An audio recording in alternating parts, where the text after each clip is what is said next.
Okay, good day everyone. So today I'm going to be talking about compromising the WPA2 security through key reinstallation attack. So my name is Mashudubele Emmanuel Mokasho, and in this tutorial I'll just be focusing on the Kali Linux toolset. So now to start off with, we would have to have the following prerequisites met. So for this one, I'm focusing on Kali Linux running on a virtual server. This is hosted on a VMware ESXi 6.7. So now for that to have access to the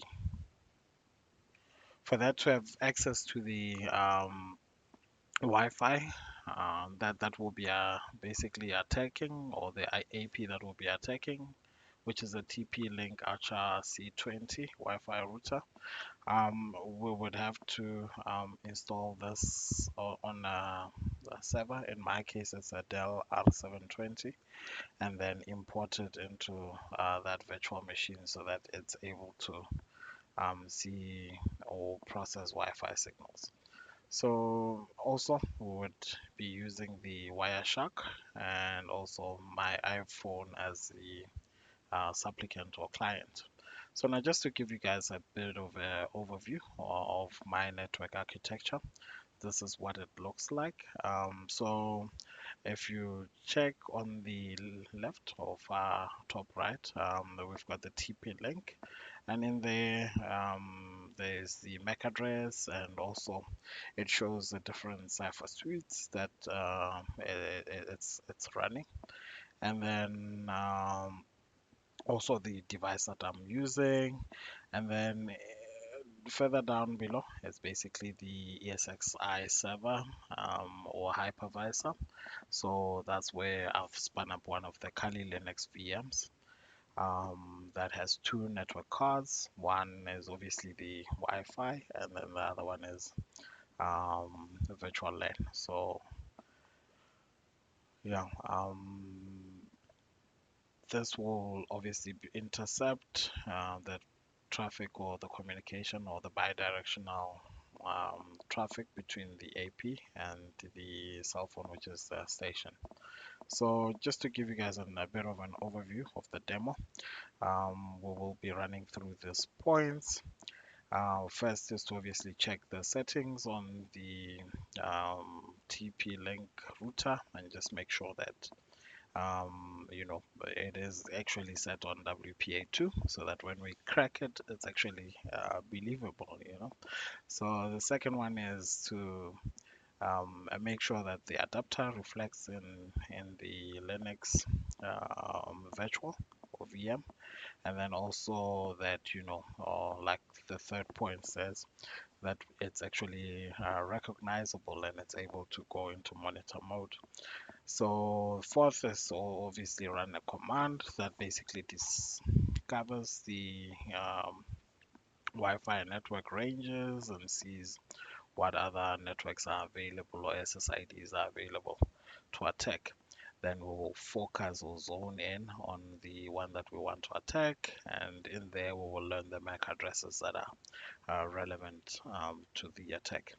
Then the next part is to also de-authenticate and just force that key reinitialization or reinstallation, which is where we actually capture the traffic and make sure that whatever we capture we will put into Wireshark point 7, and from there um, run a crack to basically exploit or crack from the Wireshark captures, and then yeah, then we'll be done.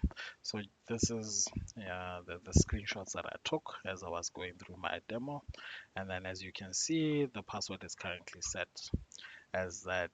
What I think, according to humans, it's quite hard to remember, so it must be hard to crack as well. So, and then the version that it's running on is WPA2 pre-shared key, and then the encryption is AES. So this actually does look quite secure, and this is moving on to the next slide. It's just basically the ESXi portion of it, where you can see at the bottom there, there's that USB device, which is basically the TP-Link Wi-Fi adapter that I'll be using.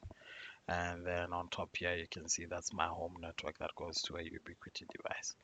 So just for ease of things, I've just prepared these slides to just make sure that commands are not missed, and pretty much everything that I've going to be showing you in these screenshots is things that are actually available in the demo that I will present later.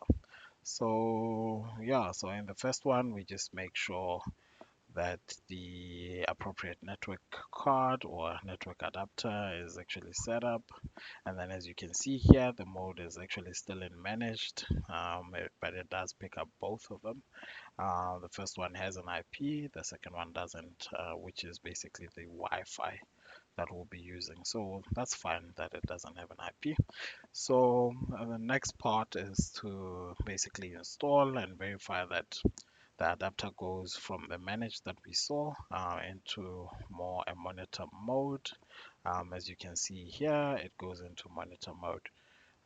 So then the next part is to discover and isolate the target.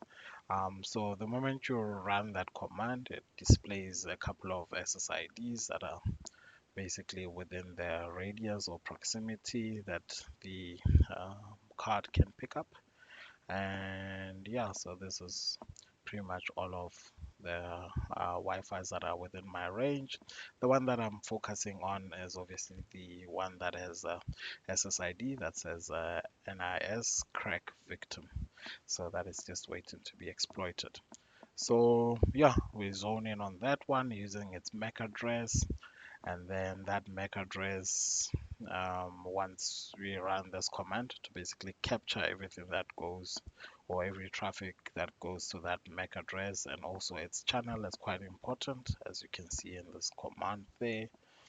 We specify the channel and also the SSID and the network card, which is the Wi-Fi network card that it uses, and where it must actually send the capture.